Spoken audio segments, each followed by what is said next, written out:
The Gormenghast Trilogy by Mervyn Peake.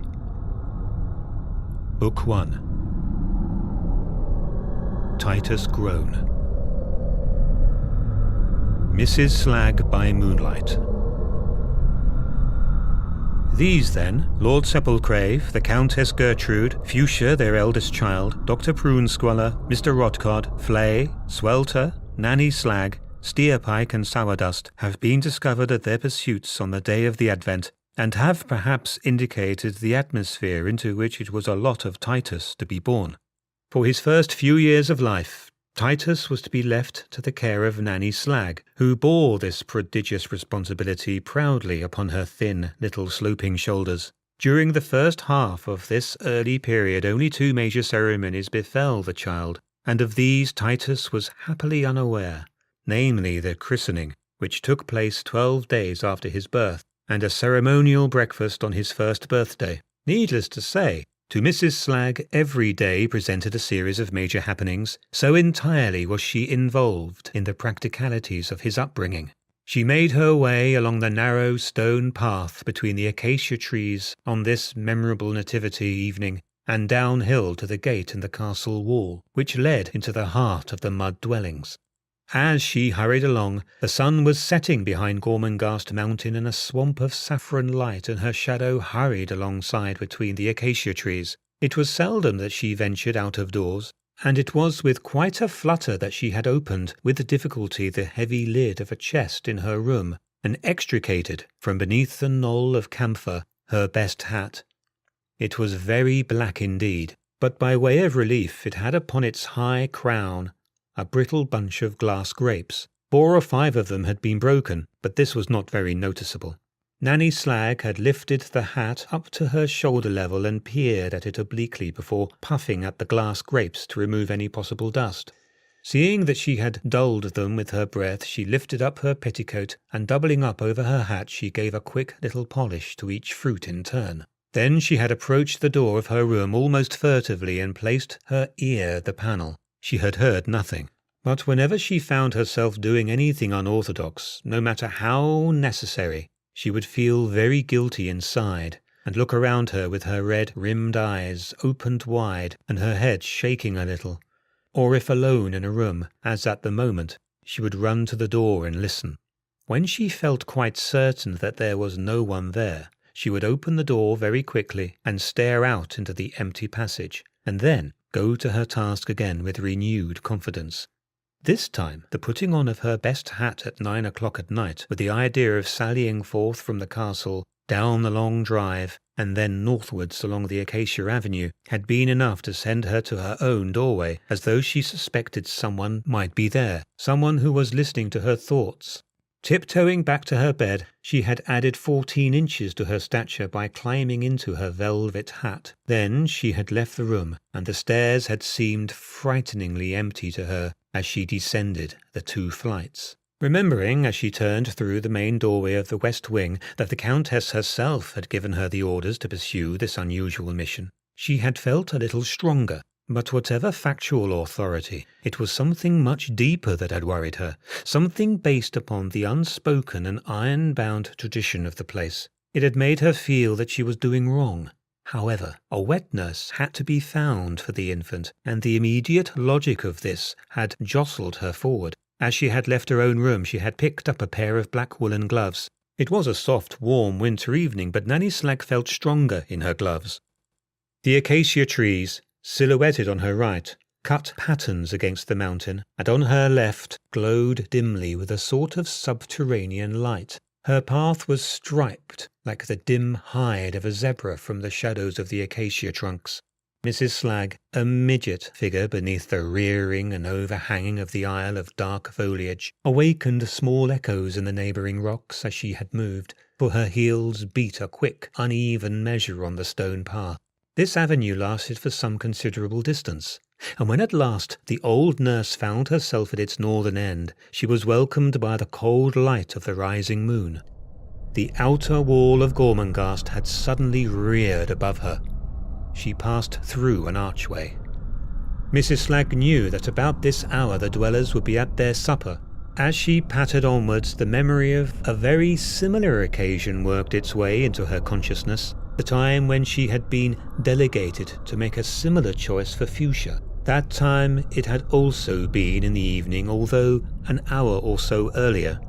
The weather had been gusty, and she remembered how her voice had failed to carry in the wind, and how they had all misunderstood her, and had imagined that Lord Groan had died. Only 3 times since that day had she been to this part of the Dwellers' Province, and on those occasions it had been to take Fuchsia for the long walks that at one time she had so insisted upon, rain or shine.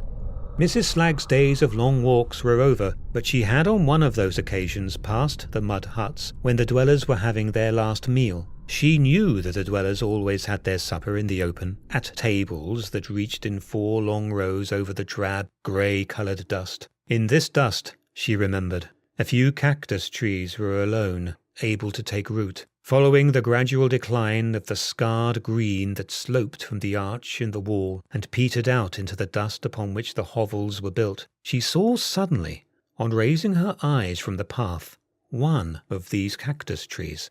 15 years is a difficult depth of time for an old woman's memory to plumb, more difficult than the waters of her childhood. But when Mrs. Slagg saw the cactus tree, she remembered clearly and in detail how she had stopped and stared at the great scarred monster on the day of Fuchsia's birth.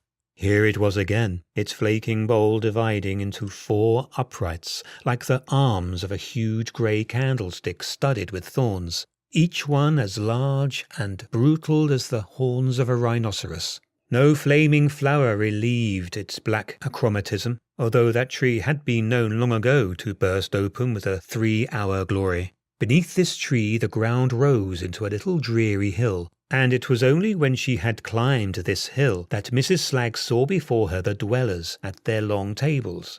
Behind them the clay huts were huddled together in a grey swarm, spreading to the foot of the wall.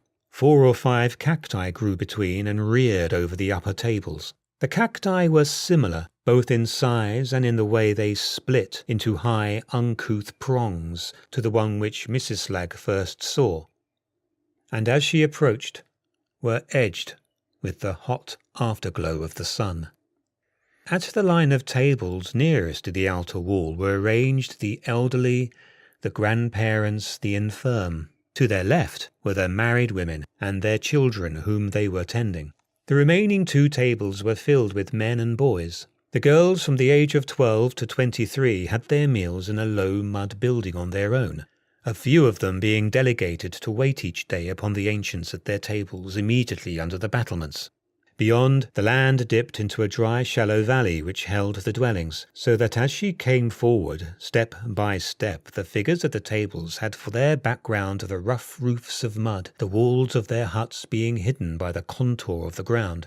It was a dreary prospect. From the lush shadows of the acacia drive, Mrs. Slagg had suddenly broken in upon an arid world. She saw the rough sections of white jarl root and their bowls of slow wine standing before them. The long tubular jarl root which they dug each day from a wood in the vicinity stood upon the tables every evening, sliced up into scores of narrow cylinders. This, she remembered, was their traditional diet. Noting the white roots spreading away in perspective, each piece with its shadow, she remembered with a flutter that her social status was very much in advance of that held by these poor mud hut dwellers. It was true that they made pretty carvings, but they were not within the walls of Gormenghast, and Nanny Slagg, as she approached the nearest table, pulled on her gloves more tightly still and worked them up around her fingers, pursing her little wrinkled mouth. The dwellers had seen her immediately her hat had appeared above the dry brow of the hill, and every head had been turned, and every eye focused upon her. The mothers had paused, some of them with spoons halfway to their children's mouths. It was unusual for them to have the castles, as they termed any who came from within the walls, approach them at their meals. They stared without moving and without speaking. Mrs. Slagg had stopped. The moonlight flared on the glass grapes. A very old man, like a prophet, arose and approached her. When he reached her, he stood silently, until an elderly woman who had waited until he halted was helped to her feet, and following his example had reached Mrs. Slagg and stood silently by the old man's side. Thereupon 2 magnificent urchins of 5 or 6 years of age had been sent forward from the table of mothers. These 2, when they reached Mrs. Slagg, stood quietly, and then, lifting their arms in imitation of their elders, and, placing their wrists together, cupped their hands and bowed their heads. They remained in this attitude for a few moments until the old man lifted his shaggy head and parted the long rough line of his mouth. "Gormenghast," he said, and his voice was like the noise of boulders rolling through far valleys. And as he had said, "Gormenghast," the intonation was such as implied reverence. This was the greeting of the dwellers to any who were of the castle, and once that word had been spoken, the person to whom it was addressed replied, "The bright carvers."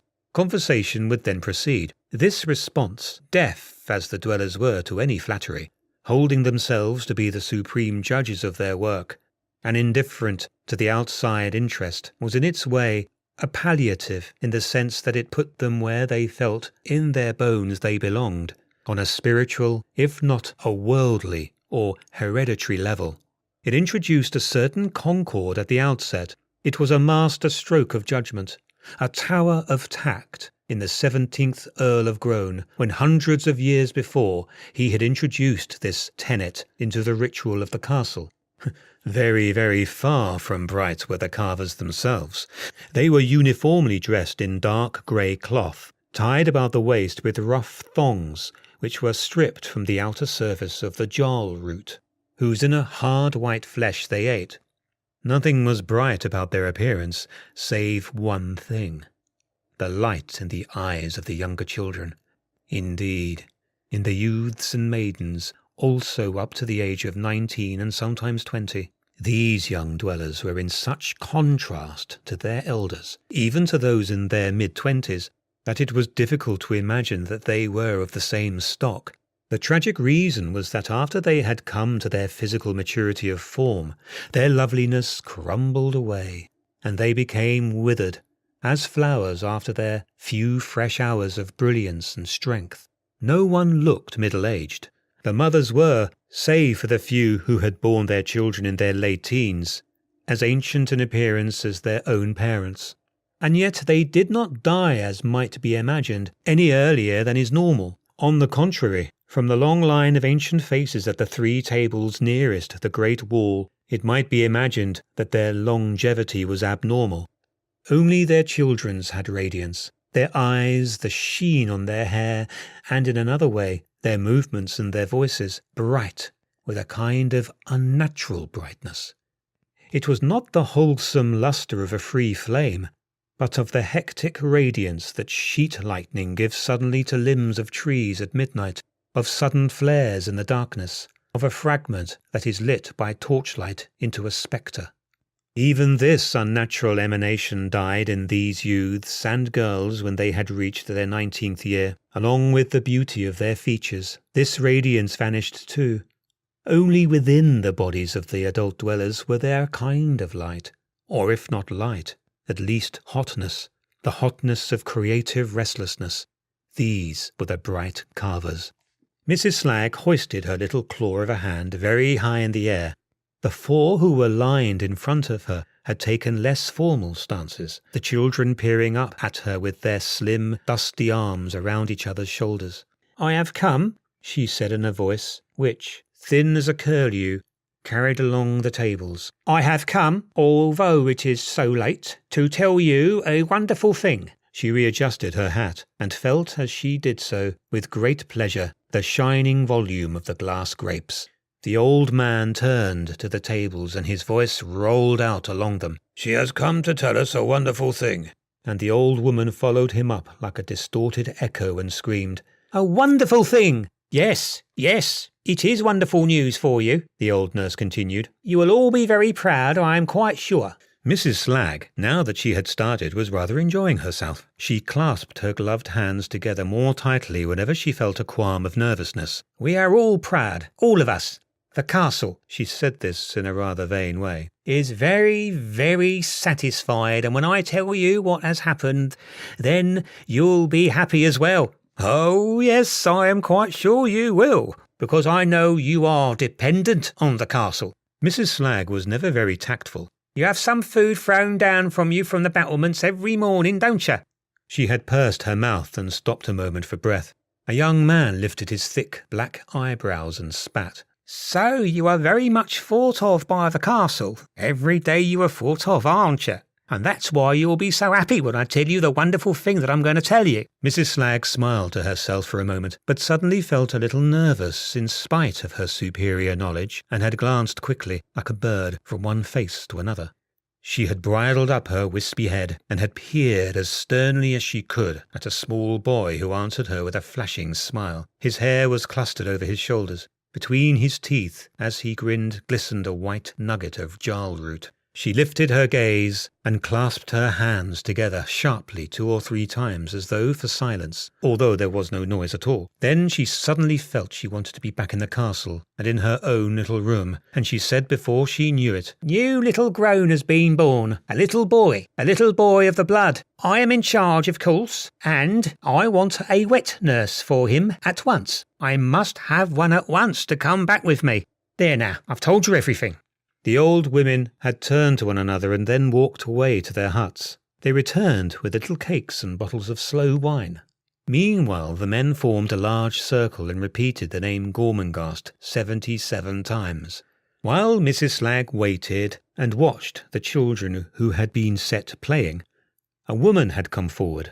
She told Mrs. Slagg that her child had died a few hours after he had been born some days ago, but that she was strong enough and would come.